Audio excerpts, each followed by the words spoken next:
It's so true. We're already feeling the pain now. We've already turned ourselves into an energy poor nation. We've got to stop this descent into madness before it gets any worse. It feeds, of course, into the cost of living crisis, which is what I want to talk about on Cartoonist Corner this week. I'm joined by Johannes Leek from The Australian and Warren Brown from the Daily Telegraph. Thanks for joining us again, guys. Johannes, let's start with you. You know, there's a lot of talk about the voice and border protection and gender issues and all this stuff, a lot of political issues around at the moment, but surely it's the cost of living that is number 1, 2 and 3 with most people. Yeah, look, I think that's right. I think,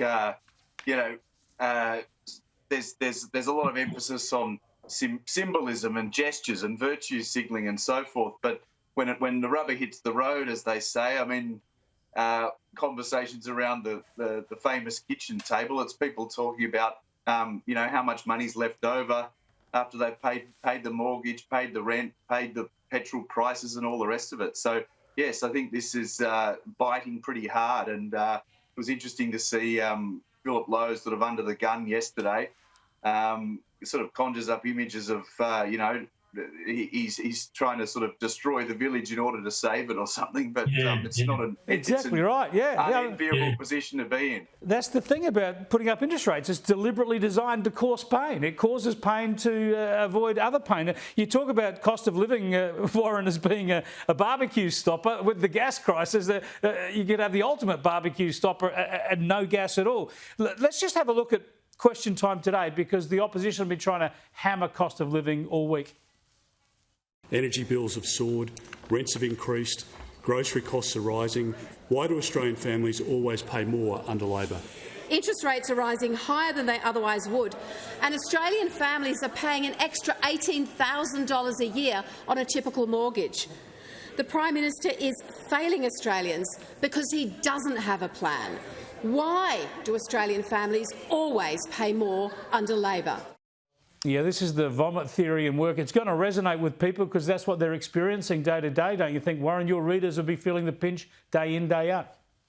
Oh, absolutely, Chris. There's no question about that. But it's one of these things. It's a little bit like it's very early in the Albanese reign, but it's like the dying days of the Keating government. It was too much big picture, and sort of Paul Keating, had at the end of it, had no idea about how average Australians were living day to day, and that's what's going on here. It's all very well to have these big picture things, and you can have the voice, and I know you're a fan of that, and various other things, turning back the TPV, rolling all that back, and all these other things. But what does that mean for the average Australian? And what does that mean when you haven't got enough money to be buying food and paying the rent and all these other things? And it seems to be that the government at the moment is sort of dancing around, kind of pretending that everything is sort of normal, but it will come crashing down very quickly. And I suspect before too long there will be a backlash.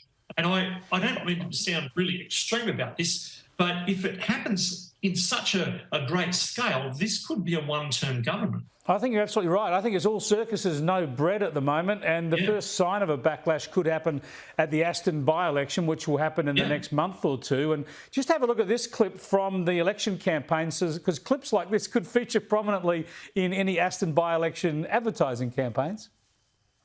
There is a cost of living crisis in this country. All of the measures that we've put in place are about putting downward pressure on inflation and interest rates, and it's a plan to take pressure off the cost of living. What we need isn't just cost of living relief during an election campaign that disappears once people have cast their vote.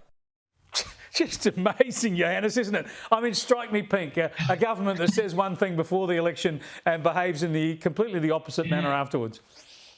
Yeah, what was it? It was 90-odd something times that Albanese said there was going to be a $275 cut on your energy prices, on your energy bill.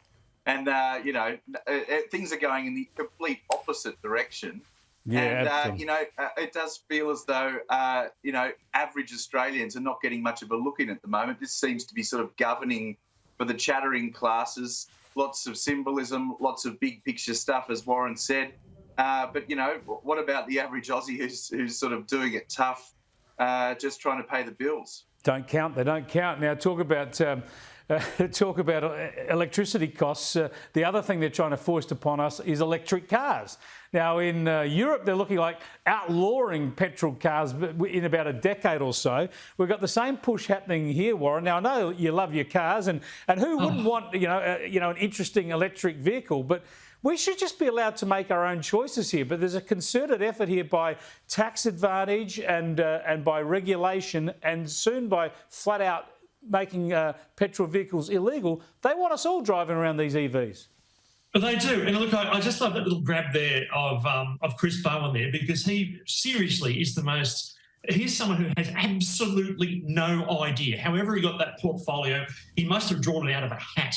And I think he's going to be the biggest liability that this government has. He'll be the first to fall. I guarantee it. There's so much hubris there, it's ridiculous. Now, they want everybody to have an electric car. There's no question about that. They're talking about an average car will be to buy one, be an extra $17,000 on it. Now, on the 3rd of January this year, the South Korean government fined Tesla a few $2 point-something million for not being truthful about their electric cars. And that is, they have lousy range and they don't work well in the cold. Now, as you know, Chris, I wrote that sort of fairly blistering piece about electric cars last year, which went everywhere. And I think you and I had a chat while I was in the UK. Now, that's gone everywhere, that story. Do you know what? I was fully expecting every electric car company to come back at me swinging and go, come on, we'll prove you wrong. You know what? Not one electric car company came back to me and said, you're wrong, because I've seen it and they have. So the other thing about electric cars, of course, is everybody goes, it's a new technology. It's not. Electric vehicles are older than the internal combustion engine. Yeah, we are just about out of time. Warren, you're not sure one of them didn't drive down from Sydney and just get a flat battery at Goulburn and didn't get out to your place? Maybe they're on their way. Thanks for joining us, Johannes Leek and Warren Brown. You can see their work in The Australian and the Daily Telegraph.